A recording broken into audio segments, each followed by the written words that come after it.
Admiral Zrek's four-fingered hand trembled as he watched the holographic display. Another Alliance fleet had just been destroyed. The blue dots representing friendly ships winked out one by one as the red swarm of Corvan vessels pressed forward, relentlessly. His leathery skin, normally a healthy shade of blue-green, had turned pale with stress. "We've lost the Procyon system, sir," said his second-in-command, a younger Taurian whose horns had barely grown to full length. Zrek closed his inner eyelids briefly. "How many ships escaped?" "Less than 20% of our forces. The civilian evacuation was only partially complete." The words hung in the air of the command center. Incomplete evacuation meant thousands of Alliance citizens left behind for the Corvan to enslave, or worse. "Send the emergency signal to the Council," Zrek said. "The defensive line has failed. We need to implement the contingency plan." 3. Hours later, in the Grand Chamber of the Galactic Alliance Council, representatives from 12 different species argued loudly. The circular room, with its high ceiling and ancient carvings depicting the founding of the Alliance 10,000 years ago, had never felt so tense. "This is madness," shouted Councillor Drex, his insectoid mandibles clicking rapidly. "They are barely more than primitives." Ambassador Alara stepped forward. Unlike the others, her species resembled humans somewhat, though her silver skin and total lack of hair marked her as clearly alien. "The humans have achieved faster-than-light travel within the last 30 years. Their technological advancement rate is unprecedented. They're violent and unpredictable," countered another council member. "We've observed their broadcasts. They spend half their resources fighting each other." Admiral Zrek, standing at attention despite his exhaustion, spoke firmly, "Which is exactly why we need them. The Corvan have defeated us in 16 straight engagements. Our tactics are predictable. Our technology is being countered. We need something the enemy won't expect." Elder June, the eldest member of the council and representative of the founding species, raised a gnarled hand for silence. His wrinkled face showed the weight of responsibility. "How long until the Corvan reach the core worlds?" he asked quietly. Admiral Zrek looked down. "At current rates of advance, less than 6 months." The room fell silent. "Then we have no choice," Elder June said. "Ambassador Alara, prepare for first contact with Earth. Admiral Zrek will accompany you with a small diplomatic vessel. The rest of you begin evacuation preparations for the outer colonies as a precaution." As the meeting ended, Alara approached Zrek in the hallway outside. "Do you really believe these humans can help us?" she asked. The Admiral's expression was grim. "I've studied their conflicts. They fight with a ferocity and creativity I've never seen. The Corvan think they're facing a predictable enemy. Humans are anything but predictable." 2 weeks later, Captain Frank Morrison of the Earth Defense Force stared in disbelief at the alien ship that had appeared just beyond Mars' orbit. It was beautiful, sleek, and silver, with organic curves unlike anything humans had designed. His own ship, the EDF scout vessel Intrepid, seemed boxy and primitive by comparison. "Captain, they're hailing us again," said Lieutenant Kate Brown from the communications station. "Still using our own frequencies. They've somehow decoded our communications protocols." Frank straightened his uniform. Humanity's first official contact with alien life would happen on his watch. "No pressure." "On screen," he ordered, trying to keep his voice steady. The view screen flickered to life, showing 2 aliens. One resembled a blue-skinned humanoid with small horns and an elongated face. The other looked almost human except for metallic silver skin and large, completely black eyes. "I am Ambassador Alara of the Galactic Alliance," said the silver-skinned being in perfect English. "This is Admiral Zrek of the Alliance Defense Force. We come in peace and with urgent need." Frank swallowed hard. "Captain Frank Morrison of the Earth Defense Force. On behalf of humanity, welcome to our solar system. How can we assist you?" The alien called Zrek stepped forward.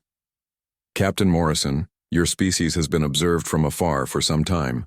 We normally do not interfere with developing civilizations, but circumstances have forced our hand. We face extinction and believe humans might be our last hope." Over the next hour, Frank listened in growing horror as the aliens explained about the Corvan Empire, a ruthless collective that had been systematically conquering and enslaving species across the galaxy. The Galactic Alliance, a peaceful confederation of 12 species, had been fighting a losing war for nearly 3 years. Our tactics and technology are too similar and predictable, explained Admiral Zrek. The Corvin have adapted to our methods. We need an outside perspective, a different way of fighting. Frank leaned forward. With all respect, Ambassador, your civilization spans hundreds of worlds. You have technology we can barely comprehend. How could we possibly help? Ambassador, Ilara's expression was solemn. Because humans think differently. Your species developed along an isolated path. Your weapons, your tactics, your very way of approaching problems is unique in our experience. And you have something else we've observed, an indomitable will to survive against overwhelming odds. Captain, added Admiral Zrek, we've studied your history, from your ancient battles to your world wars to your more recent conflicts. Humans have a remarkable ability to innovate when cornered. That's what we need now. Frank took a deep breath. I'll need to bring you to Earth. This is far beyond my authority. Our leaders will need to hear this directly. 3 days later, in the United Nations Assembly Hall in New York, Ambassador Ilara and Admiral Zrek stood before representatives from every nation on Earth. The hall was packed, with billions more, watching the historic broadcast worldwide. UN Secretary-General Paul Harper spoke after the aliens had presented their case. You're asking humanity, who has only just reached beyond our own solar system, to join an interstellar war. We're asking for any help you can provide, Ambassador Ilara clarified. Knowledge, tactics, perhaps a small defensive force. We don't expect you to bear the brunt of this conflict. Admiral Susan Blackwell of the United States Space Force stood up from the American delegation. Ambassador, you mentioned the Corvin have adapted to your weapons and tactics. Could you elaborate on the differences between your military approach and what you've observed of ours? Admiral Zrek seemed surprised by the question. Our weapons focus on energy shields and precision targeting. We avoid casualties where possible and follow strict engagement protocols. From what we've observed, humans... He paused, choosing his words carefully. Humans fight with unexpected strategies. You use deception, surprise, and sometimes take significant risks that our military doctrine would consider unacceptable. Murmurs spread through the assembly. Secretary-General Harper called for order. We will need time to discuss this among ourselves. Ambassador, Admiral, we'll provide you with accommodations while Earth's nations deliberate. The debate raged for 2 days. Some nations wanted nothing to do with an alien war. Others saw opportunity in gaining advanced technology. Security experts worried about bringing an enemy to Earth's doorstep.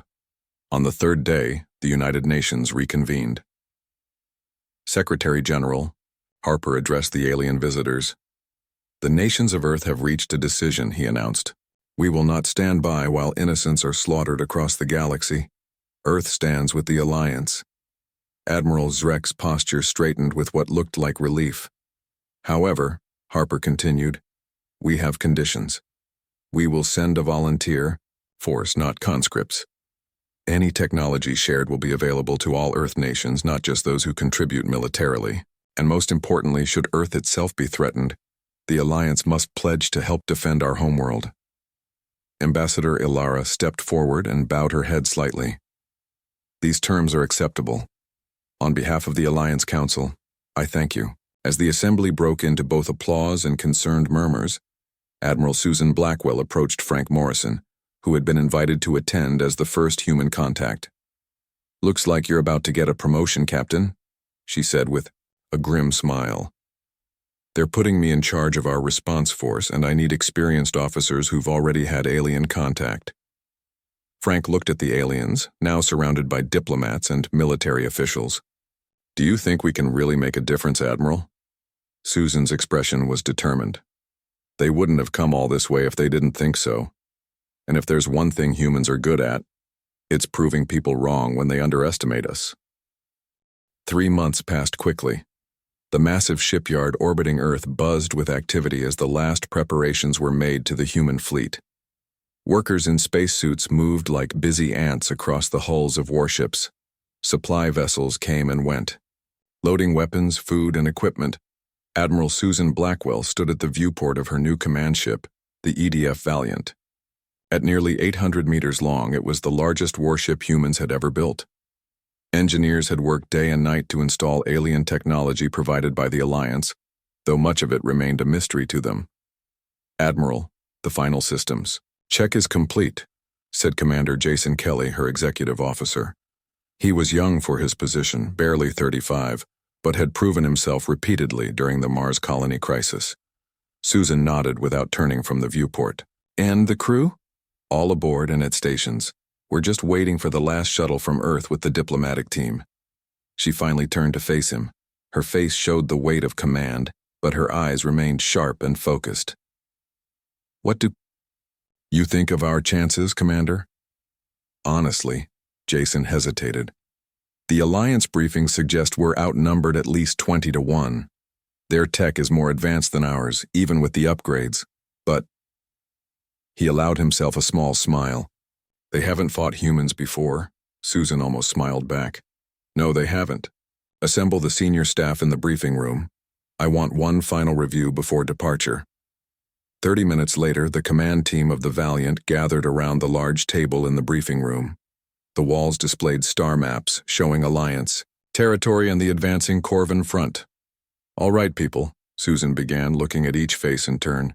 In 6 hours, we depart with 50 ships and 20,000 personnel. Not much compared to what the Alliance has already lost, but it's what Earth could spare. Lieutenant Olivia Martinez, the fleet's top pilot, raised her hand. Admiral, the Alliance pilots I've been training with keep talking about our unusual tactics.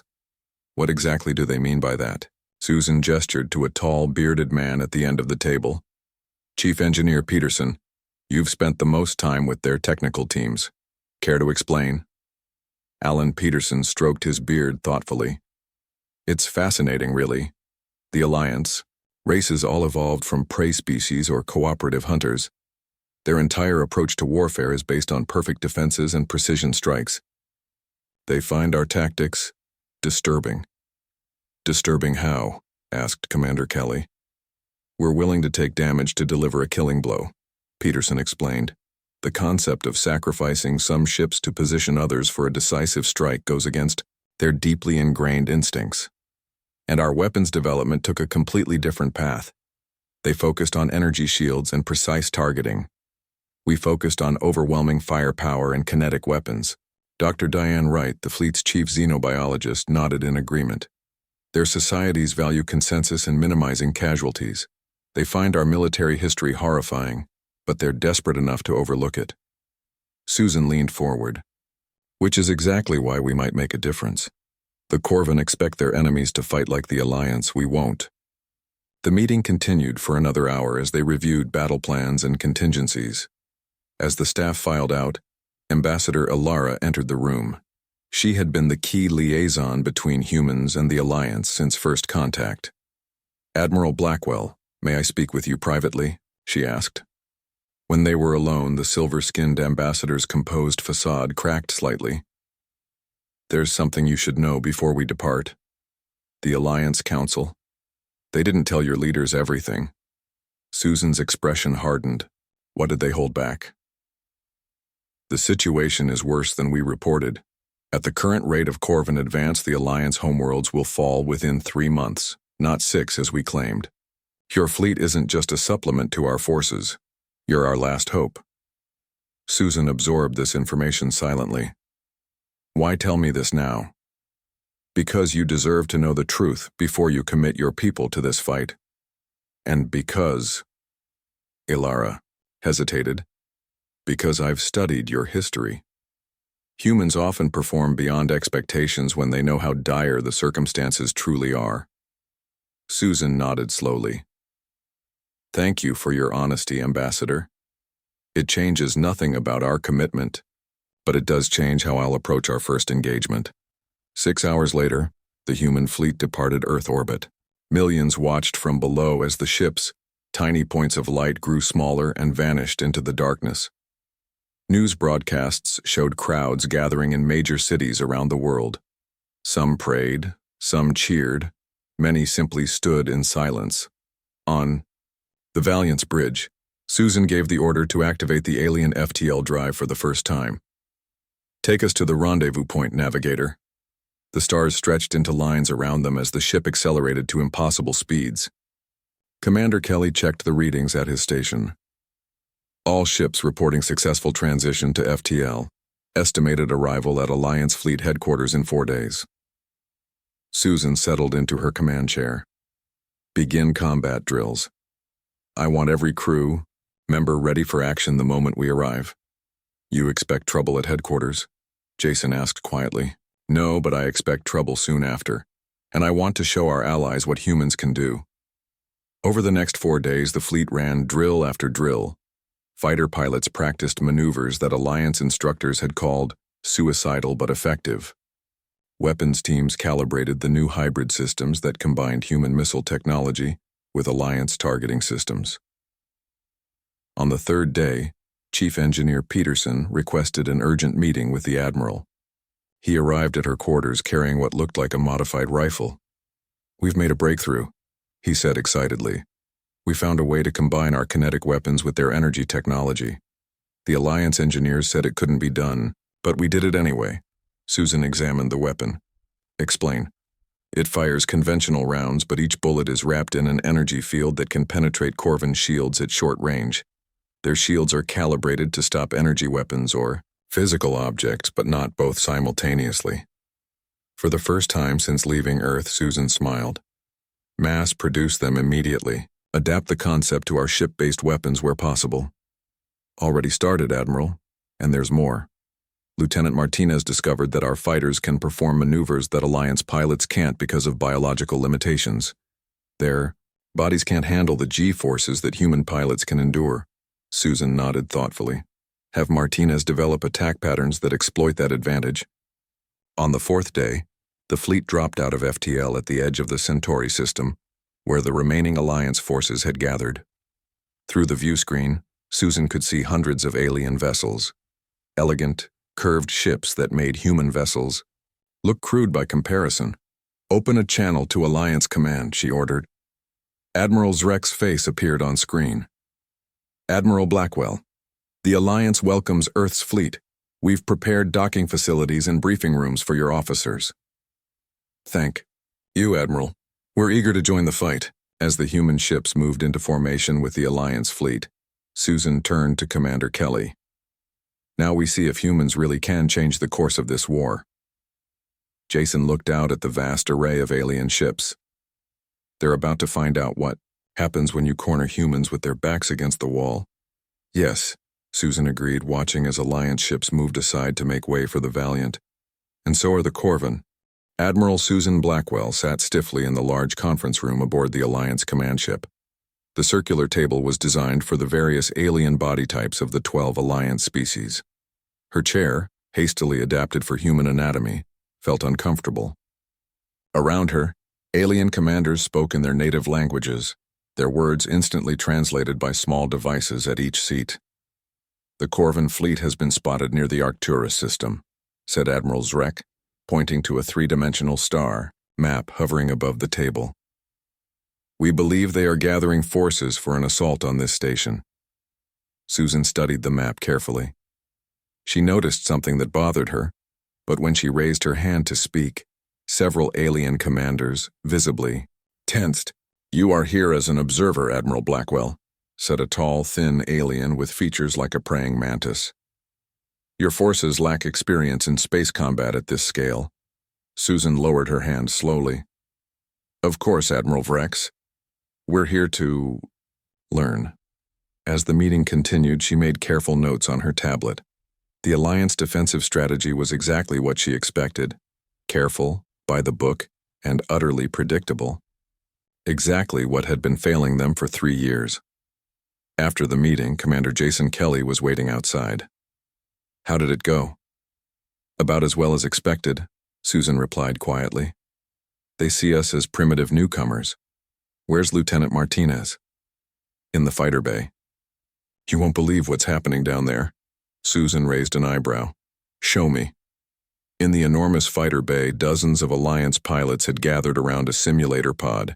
Cheers and clicking sounds, the alien equivalent of applause, erupted as the pod opened and Lieutenant Olivia Martinez climbed out, grinning.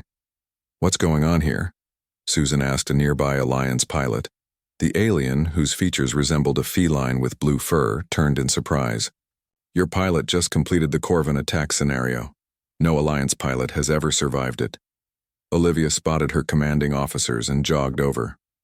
"Admiral, Commander, I was just showing our allies some Earth piloting techniques." Susan fought back a smile.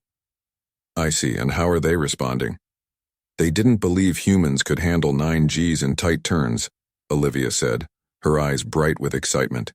"I showed them we can not only handle it but use it to our advantage. Some of them want to learn." "Good work, Lieutenant.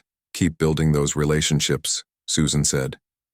But remember, a deafening alarm cut through the air. Red lights flashed throughout the bay. "All pilots to stations. Enemy fleet detected," came the announcement in multiple languages. Susan's communicator buzzed. "Admiral Blackwell," she answered sharply. "Admiral, this is Chief Engineer Peterson. You need to get to the Valiant now. The Corvin arrived much faster than the Alliance predicted. They're using a new drive technology. On my way. Alert all human vessels to prepare for combat." As they rushed toward the docking area, Susan turned to Jason. "It seems we'll be testing our capabilities sooner than expected." Within 20 minutes, the bridge of the Valiant hummed with activity as crew members prepared for their first real combat. "Alliance Command is ordering all ships to form a defensive sphere around the station," reported the communications officer. Susan studied the tactical display.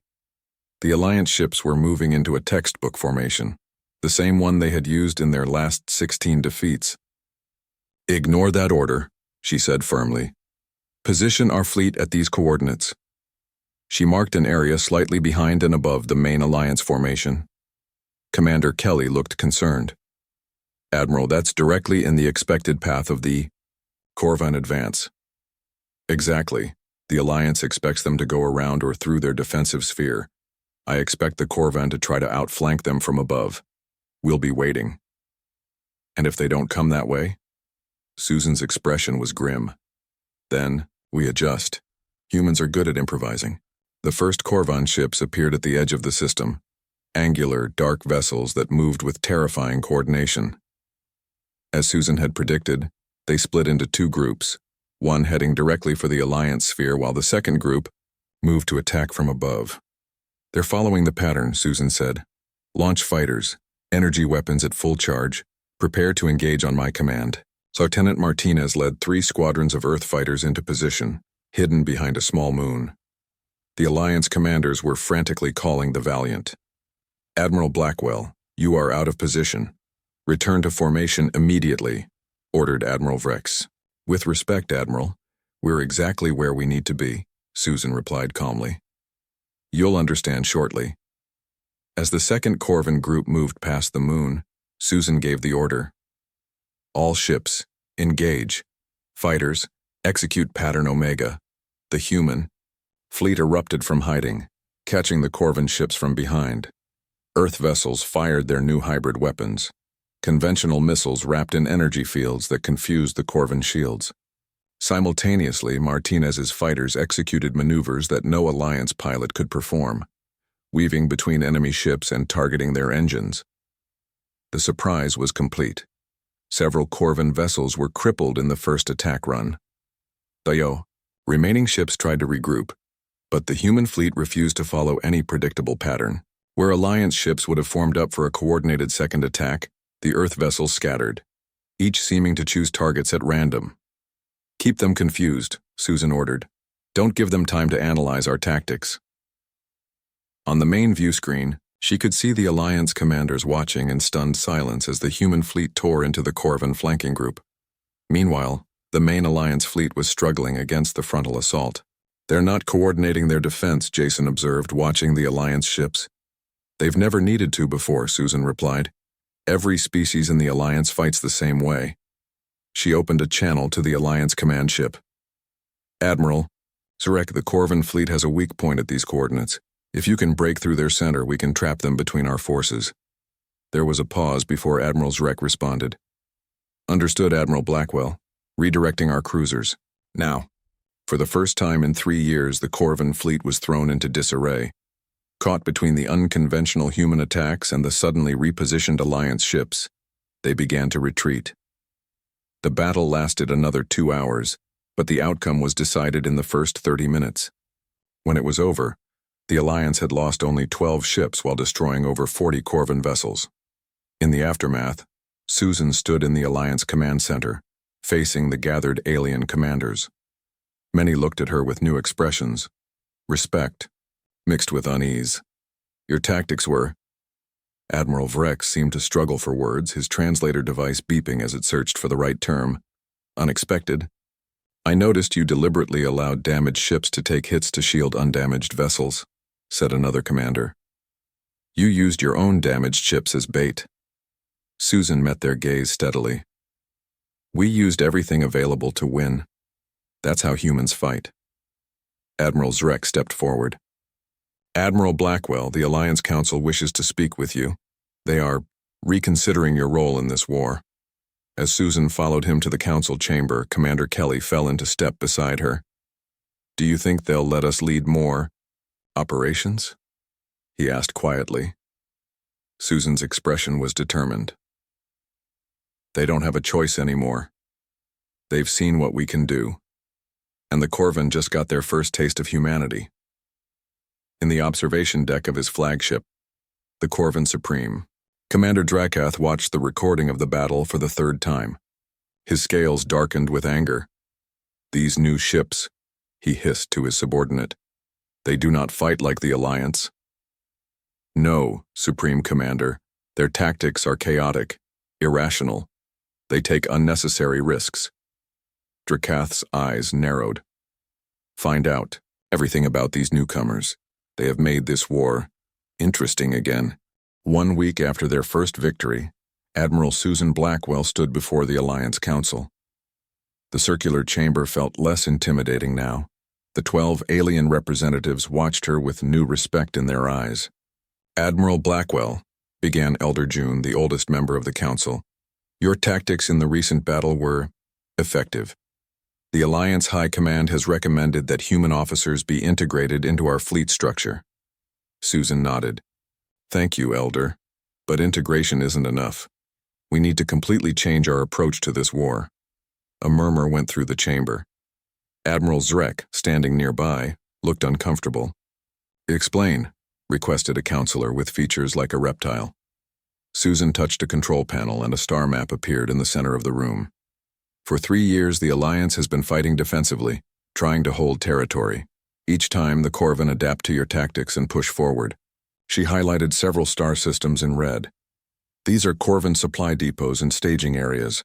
Instead of waiting for them to attack again, we should strike these targets. That would leave our core worlds exposed, objected a counselor. With respect, Susan replied firmly. Your current strategy will lead to certain defeat. The Corvin expect you to continue defending. They don't expect you to attack. Elder June leaned forward. This approach seems aggressive. The best defense is a good offense, Susan said. An old human military principle. After hours of debate, the council reluctantly agreed to Susan's plan. As she left the chamber, Admiral Zrek fell into step beside her. That was impressive, he said. I've never seen the council change strategy so completely. Susan gave him a small smile. They're desperate. And sometimes desperation is exactly what you need to try something new. Over the next few days, human officers were paired with Alliance commanders. Each mixed team was assigned targets and objectives. In the fighter bay of the main station, Lieutenant Olivia Martinez trained Alliance pilots in human combat maneuvers. You must be willing to fly closer to the enemy, she explained to a group of alien pilots. Your instinct is to maintain distance, but that's exactly what they expect. One blue-furred pilot raised a clawed hand. But flying so close negates our shield advantage. Exactly, Olivia grinned. And it puts you inside their firing solutions. They'll be aiming where you should be, Not where you actually are. Meanwhile, in the engineering section, Chief Alan Peterson worked with Alliance technicians to modify more ships with the hybrid weapons that had proven so effective. Your energy weapons are more advanced than ours, he told the alien engineers. But our kinetic weapons can deliver more raw power. Together, they're greater than the sum of their parts. Dr. Diane Wright made a critical discovery in her laboratory. She had been studying Corvan biological samples recovered from damaged ships. "Admiral," she said excitedly when Susan visited the lab, "I found something important. The Corvan auditory system is hypersensitive to certain sound frequencies. It's an evolutionary trait from their homeworld." Susan looked at the data on the screen. "Can we use this?" "Absolutely. We can develop sonic weapons that would be devastating to Corvan crews but harmless to Alliance species and humans." Susan nodded. "Work with Chief Peterson. I want prototype weapons ready as soon as possible." Commander Jason Kelly coordinated the new strike teams. In a large briefing room, he explained the concept of guerrilla warfare to confused Alliance officers. "Traditional military doctrine says you should mass your forces," he told them. "But guerrilla tactics use small, fast-moving teams to hit vulnerable targets and then disappear before the enemy can respond. This seems dishonorable," said an Alliance commander. Jason smiled patiently. "In war, the only honor is in protecting your people, and sometimes that means fighting in ways your enemy doesn't expect."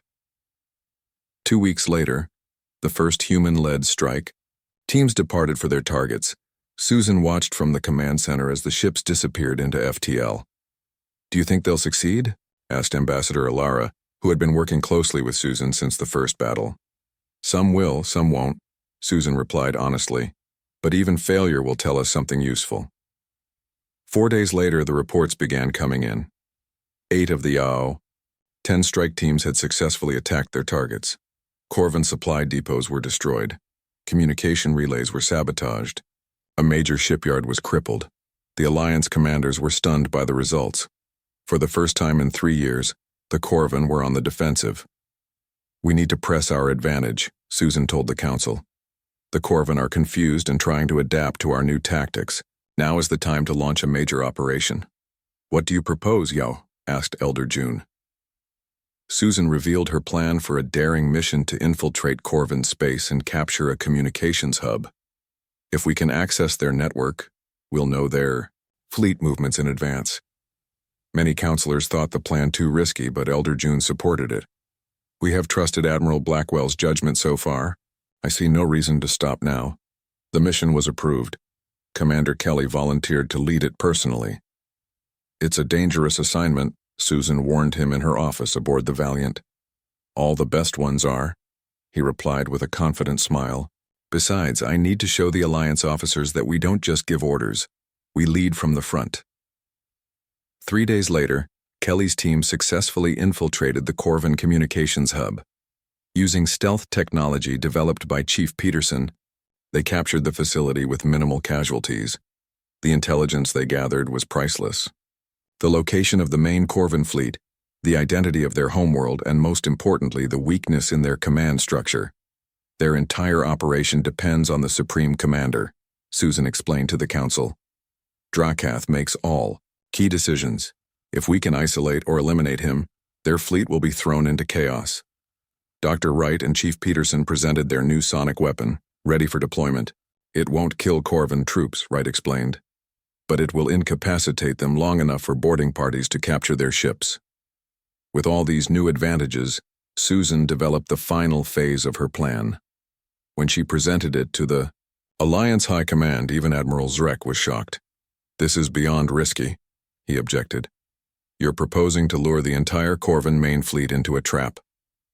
"Yes," Susan agreed. "And they'll believe it because it's exactly what they expect. A desperate last stand by the Alliance. And if it fails," asked another admiral, "then we'll have lost nothing we wouldn't lose anyway by continuing to fight defensively," Susan replied. After much debate, the plan was approved. As Susan left the command center to prepare her fleet, Ambassador Alara stopped her. "The Council has a message for you," she said. They asked me to tell you that the future of the Alliance now rests in human hands. Susan nodded solemnly. Tell them we won't let them down. Back on the Valiant, she gathered her senior officers to explain the final phase of the operation. This isn't just about surviving anymore, she told them. It's about ending the Corvan threat once and for all. Everyone clear on their roles? They nodded, determination on their faces. Then let's finish this war, Susan said. The Corvan think they know what they're facing. They have no idea what humans are capable of when the stakes are this high.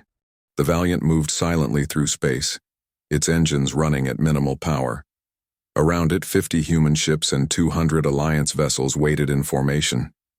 They had positioned themselves near an uninhabited system with a dense asteroid field. To any observer, it would appear that the combined fleet was making a last defensive stand. On the bridge of the Valiant, Admiral Susan Blackwell watched the tactical display with steady eyes. Everything was in place, the trap was set. Any sign of Corvan scouts, she asked. 2 light cruisers entered the system 5 minutes ago, reported the sensor officer. They're keeping their distance, observing our formation. Susan nodded. Good. Let them see exactly what we want them to see. Commander Jason Kelly stood beside her, his expression tense but confident. Strike teams report ready. Lieutenant Martinez's squadrons are in position behind the third moon. And Dr. Wright's sonic weapon installed on all forward ships, including the Alliance vessels. Susan checked the time. The Corvan fleet should arrive within 2 hours if our intelligence is correct. I want all crew at battle stations in 90 minutes. As the bridge crew carried out her orders, Ambassador Alara entered. The silver-skinned alien had become a trusted advisor over the past weeks. Admiral, she said quietly, the Alliance Council, so unconcerned. Some believe this plan places too much faith in untested technologies and tactics. Susan turned to face her. The Council approved this plan. Yes, but there are always doubts before a major battle. Tell the Council that I understand their concerns, but remind them that playing it safe is what lost them 16 straight engagements. Sometimes you have to risk everything to win. Alara nodded slowly. I believe you are right. And for what it's worth, so does Elder June. 2 hours later, the Corvan fleet arrived. Hundreds of ships dropped out of FTL at the edge of the system, far more than intelligence had suggested. They've committed their entire main fleet, Jason said, eyes wide at the tactical display. They must believe this is their chance to finish the Alliance once and for all. Susan's expression remained calm. Good. That means Supreme Commander. Drykath is likely with them. All ships maintain defensive formation. Let them come to us. The Corvan fleet approached in perfect formation, their dark ships moving with mechanical precision. When they were halfway across the system, the Alliance fleet began a slow, seemingly reluctant retreat. They're following, reported the tactical officer. The Corvan are increasing speed to pursue. Susan allowed herself a small smile. Just as we predicted. They think we're showing weakness. She opened a channel to all ships. Execute Phase 1. The Alliance fleet split into 3 groups, each retreating in a different direction. The Corvan fleet likewise divided to pursue, each group spreading their forces across the system. Corvan command ship identified called out the sensor officer. It's with the central group pursuing our main force. Perfect, Susan said. Lieutenant Martinez, you are clear to begin Phase 2. Hidden behind the third moon of the system's gas giant, 3 squadrons of human fighters launched, led by Lieutenant Olivia Martinez. They accelerated to attack speed, approaching the Corvan fleet from below. Remember your training, Olivia told her pilots over the comm. Unpredictable patterns. Don't let them lock onto you. The fighters tore through the Corvan formation, targeting engines and weapon systems with precision strikes. The Corvan ships, caught by surprise, tried to turn and engage, but the human pilots executed maneuvers that their pursuers couldn't.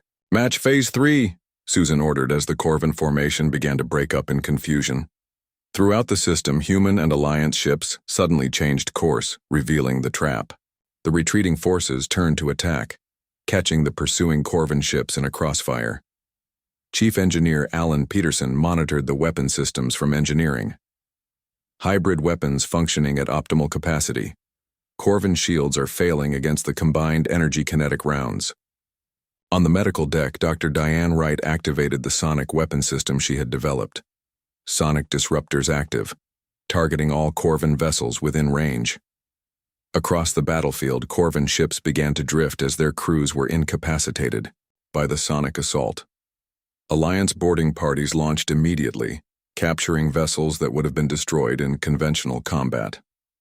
Supreme Commander Drakath, aboard his flagship, watched in growing rage as his carefully planned attack collapsed into chaos. "How are they doing this?" he demanded of his officers. "Their tactics make no sense." Supreme Commander, his second-in-command, reported, "Our central communications network is experiencing failures. We believe the enemy has infiltrated our systems." Drakath's eyes narrowed. "Impossible. No Alliance species has the capability to breach our security." "Sir, these are not Alliance tactics. The new species, the humans, they fight differently." Before Drakath could respond, his flagship shuddered as a direct hit from the Valiant breached its primary shield. On the Valiant's bridge, Susan watched the battle unfold with intense focus. "Target the Corvin flagship's propulsion systems. I want it disabled, not destroyed." "Admiral," Jason warned, 3 Corvin heavy cruisers are breaking through our right flank. They're on a direct course for us." Susan nodded. "Let them come. Prepare to execute Maneuver Delta." As the Corvin cruisers approached, the Valiant suddenly cut all power, appearing to drift helplessly. The enemy ships closed in for the kill. "Now," Susan ordered. The Valiant's engines flared to full power. The massive ship spun on its axis and accelerated directly toward the lead Corvin cruiser. At the last possible moment, it fired all forward weapons. The Corvin ship's shields collapsed and the cruiser was crippled instantly.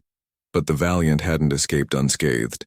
A direct hit from one of the other cruisers tore through its hull, destroying several decks.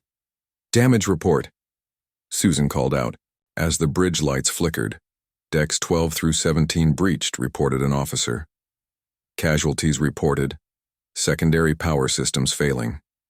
Despite the damage, the Valiant continued to fight. Across the system, the tide of battle had turned decisively. The Corvin fleet, accustomed to fighting opponents who followed predictable patterns, couldn't adapt quickly enough to human tactics. "Supreme Commander Drakath is requesting reinforcements," reported the communications officer. His message was intercepted by our systems. Susan allowed herself a grim smile. "He won't get any. Commander Kelly's strike teams have already disabled their supply lines and staging areas." The battle raged for another hour, but the outcome was no longer in doubt. When the Corvin flagship finally surrendered, nearly half the enemy fleet had been captured or destroyed. The remainder scattered, retreating in disarray. In the aftermath, Susan stood on the damaged bridge of the Valiant, receiving reports from across the fleet. Despite serious damage to many ships, including her own, casualties had been remarkably light. "Admiral," said Jason, approaching with a medical patch on his forehead, "the Alliance Council is requesting your presence. They're calling it the greatest victory in their history." Susan nodded tiredly. "Tell them I'll be there soon. First, I need to check on our wounded." Later, standing before the council with her senior officers, Susan received the highest honor the Alliance could bestow. "How did you know your strategy would work?" asked Elder June, his ancient face filled with wonder. "We didn't," Susan admitted. "But throughout our history, humans have always found a way to win even when outmatched. It's what we do."